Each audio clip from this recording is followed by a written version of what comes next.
Assalamualaikum warahmatullahi wabarakatuh.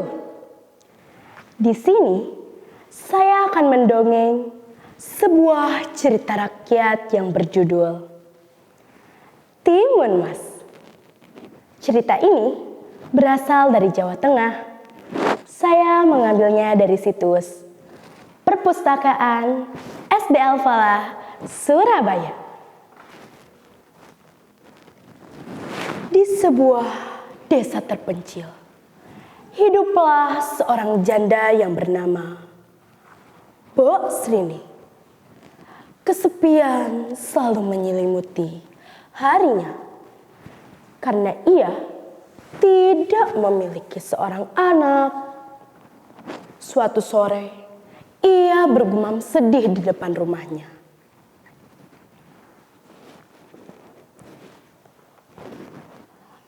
Andai saja aku mempunyai seorang anak untuk menemaniku di masa tua ini, rumah ini pasti tidak akan sepi begini.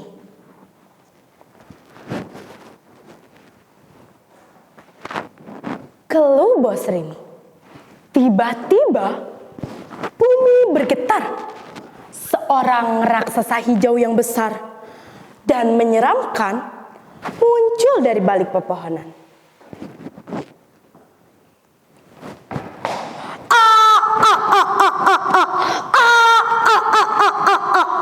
Kau ingin seorang anak orang tua?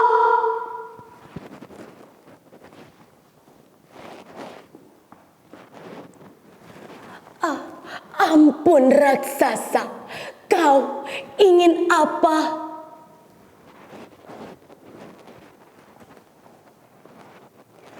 Jangan takut, aku bisa mengabulkan keinginanmu.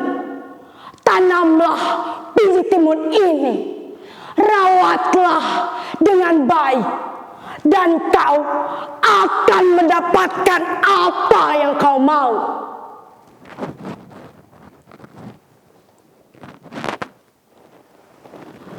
Benarkah itu? Terima kasih raksasa baik.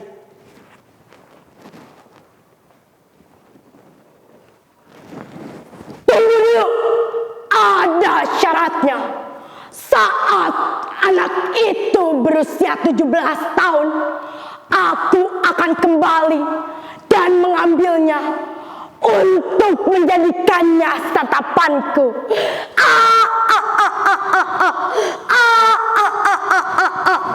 Apakah kau setuju? Karena sangat mendambakan seorang anak, Mbok Srini pun menyetujuinya tanpa berpikir panjang.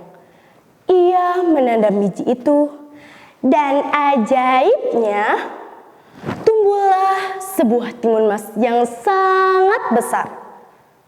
Saat dibelah, di dalamnya terdapat bayi perempuan yang cantik.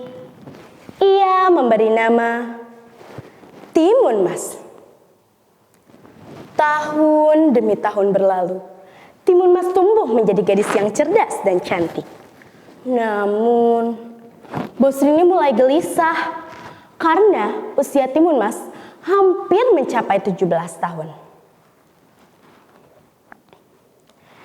Ibu, mengapa belakangan ini ibu tampak sedih dan sering melamun?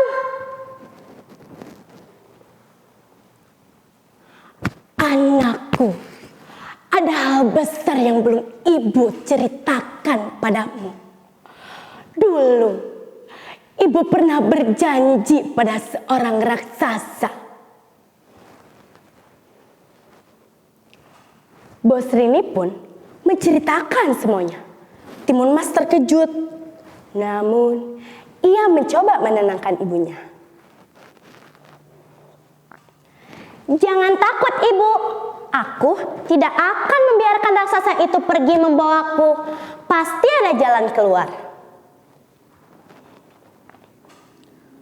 Malamnya, Mbok Srini diperintahkan untuk menemui seorang pertapa di gunung. Keesokan harinya, ia menemui seorang petapa itu dan membawa pulang 4 bungkusan ajaib, yang di dalamnya terdapat biji timun, jarum, garam, dan terasi. Tepat di hari ulang tahun Timun Mas yang ke-17, raksasa datang untuk menagih janji.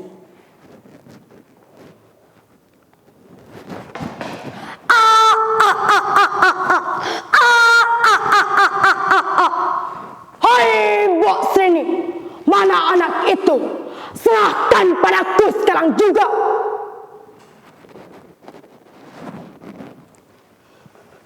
Tolong raksasa, dia masih sangat kecil. Tunggulah sebentar lagi.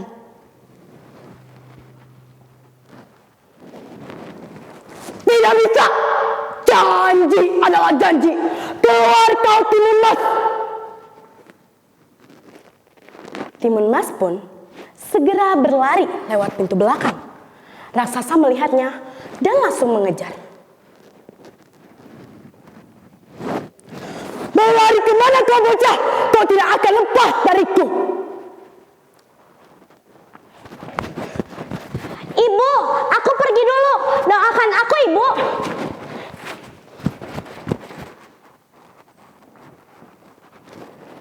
Timun Mas berlari sambil melemparkan bungkusan yang pertama yang berisi biji timun.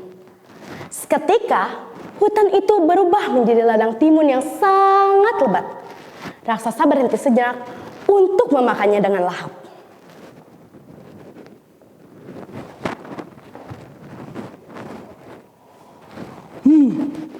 Timun ini segar sekali, tapi ini tidak akan bisa menghentikanku. Setelah kenyang, raksasa kembali mengejar. Timun Mas melemparkan bungkusan kedua yang berisi jarum. Ladang itu berubah menjadi hutan bambu yang berduri dan tajam.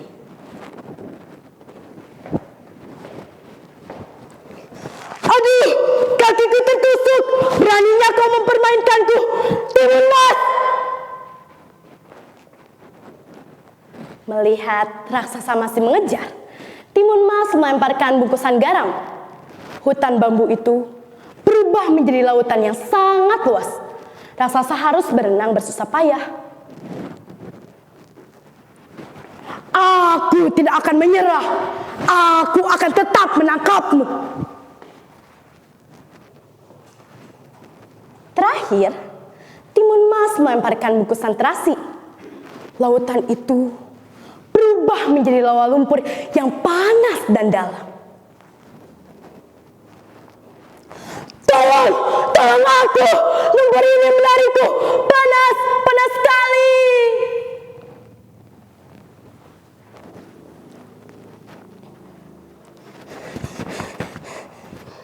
Habislah riwayatmu, dasar raksasa serakah.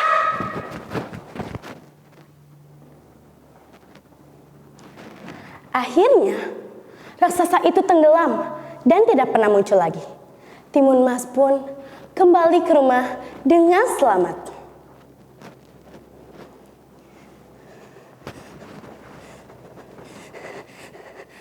Timun Mas, kau selamat, nak. Iya, Ibu, raksasa itu sudah tidak ada lagi. Kita bisa hidup tenang sekarang. Akhirnya, Bos Rini dan Timun Mas pun hidup bahagia selamanya tanpa ada rasa takut lagi. Sekian dari saya. Assalamualaikum warahmatullahi wabarakatuh.